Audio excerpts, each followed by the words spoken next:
Hi again, Lane here. We're talking about changing a blade on the table saw.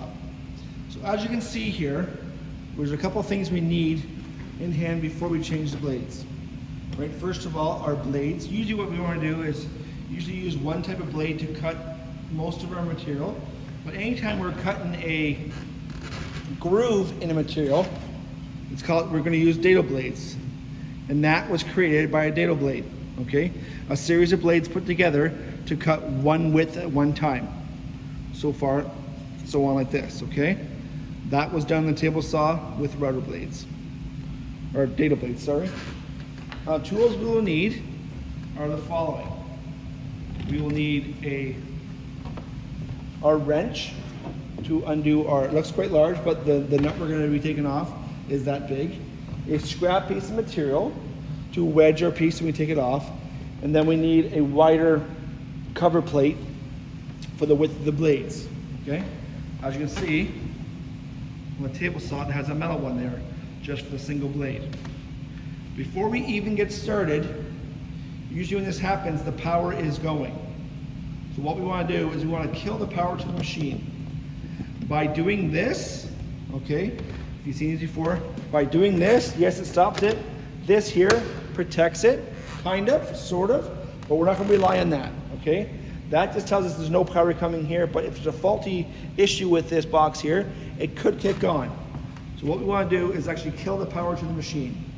That involves this guy right here. It's called a square D box. We talked about it in the first video, but what you want to do is this ticks to the left, and that means there's absolutely no power coming to that machine now. It's almost like someone tripped the switch on the panel box. Okay, so at that point now it's safe to dive into that machine and work around with it without any issues with the power coming on. The first thing we want to do is the following. Okay, we're going to look at our blade now.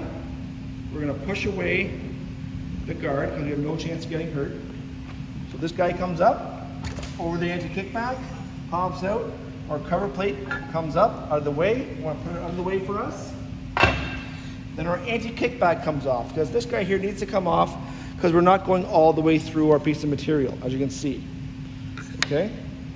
Again, the anti-kickback is when you're cutting through a machine, when you're cutting through a piece of material, and it's going to cut through. And sometimes when it's still moisture in the wood, the back of it will clamp together again, putting tension on the blade, causing the blade to heat up.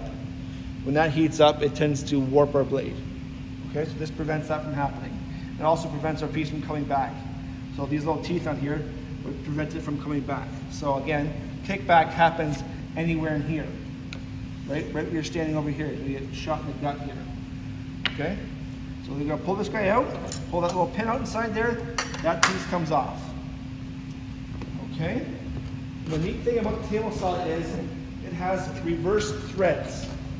The reverse thread, it does not lefty-loosey, righty-tighty. It's actually the opposite. Okay? So we wedge the saw blade, put our massive wrench in here, and pull towards us. It loosens it off now. Showing the inside here. All right, showing inside there, that massive nut there. And then we take that nut off, making sure we don't drop it. Okay, take that nut off there. Then there's a reinforced washer that's in there too as well. There's the nut.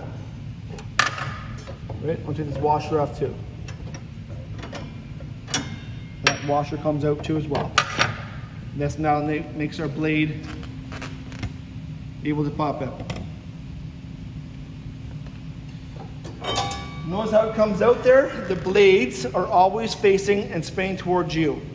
Okay? So here's the blades facing down, and it's always cutting the downstroke and facing you. That's causing the kickback. If you let go of that piece of wood, it's going to kick back on you. All right, so here are our dado blades. Again, it's a series of blades put together to create a wide cut at one time. The regular saw blade will do it, but it'll take forever. This is going to be a nice, quick assembly here. So here is our saw blade. A couple little features to it here. If you look at the blade, if you get a chance to look at the blade very carefully, every One is angled on the inside, so we've got a nice flat edge on the outside. Angled, angled, angled, and there's a flat one here. Right, so that'll cut my corner quite nicely. Sorry, I didn't see that there. So angled, angle, angle, angle, flat. So my fleeing by flat is by looking at it, it's a nice flat edge there. So it cleans that corner out nicely. And also every blade, except for one, is 1/8 of an inch. So I ask for a 3/4 inch dado, for example. 3/4 and 1/8 value, very easy to figure out, is there's going to be 6/8 the same as 3/4. That tells me I need 6 blades. Okay, so there's one blade there, goes in again. Also making sure that you can't really tell it by right now, but in the 2D, but this part right here is reinforced. It's a little thicker. It does two things. It provides a spacer for the blade. All right, a spacer for the blade so it doesn't actually see each other there. They don't actually touch. All right, and it also replaces the washer that we had in the last blade. Okay, same rules apply as you put your blade facing you. Goes in, and then we need 3/4 of an inch of a blade, so we need 6 blades. So there's 1, there's 2, there's 3, and when putting these in, you want to offset them, so they're kind of, the weight is offsetted too as well. There's 3, there's 4, 4/8, 1/2 of an inch. These are 5/8. So I'm kind of spacing out like a helicopter blade, okay? So it's somewhat balanced. So that's 5, and then this is my last one, is 6/8. So right now when I clamp that up there, from here, from this edge to this edge should be 3/4. Again, I don't need the washer, because if you look at the chance to look at the thread there is no thread left. Okay. I put my nut back on again. Again, minus reverse thread on it. All right, and then what we can do now is grab our wrench and our clamping device here, wedging it, and then we are going away from ourselves. So wedge it and then pull. Snug it up. So before I do any of the, make sure I'm done, then I have a cover plate here that's a little wider than my original one to allow for the space of my saws here. I would put that inside there now.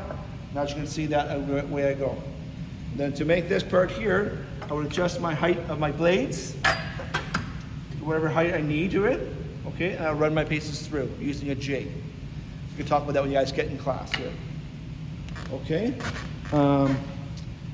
Sometimes you won't use the fence as a fence. You will push it away and use one of these jigs over here. Use one of those table saw jigs to do what we need to do on the table saw. Okay, next thing I would do now is make sure it's tight. Make sure it's tight, the bolt's tight. I'd go back here and turn my saw power back on. There we go. And then what I would do next is I go over to my start button and I would start it and then stop it right away. That motion of, the way the motion is, stopping it right away kind of tightens up that bolt a little bit more. So there's no chance of coming off. All right, put my guard back in place. And then I would measure it for what I need to do with it. Okay, for a 3/4 inch dado, which for our project we will be using. Somewhere across along the way of using the table saw. Okay, and then vice versa if I want to change my blade back. Keep in mind, anytime I'm touching the blades do not touch the metal on metal. You can see my saw is hanging up over here, because over time what happens if the blade touches the metal, it's a carbide tooth right here, and this could chip, causing the blade to be damaged and not do its proper job. Okay, so we hang it up over here. Okay, and those blades come in different TPIs too as well, depending on what you're cutting, and there's all kinds of different materials you could be cutting, so you want to buy a saw blade to complement the material, give you the best cut. Okay, it's kind of tough to show you through these demonstrations, but when you're in class one day, you will understand how it all comes together. Thanks for watching, and we'll talk to you soon.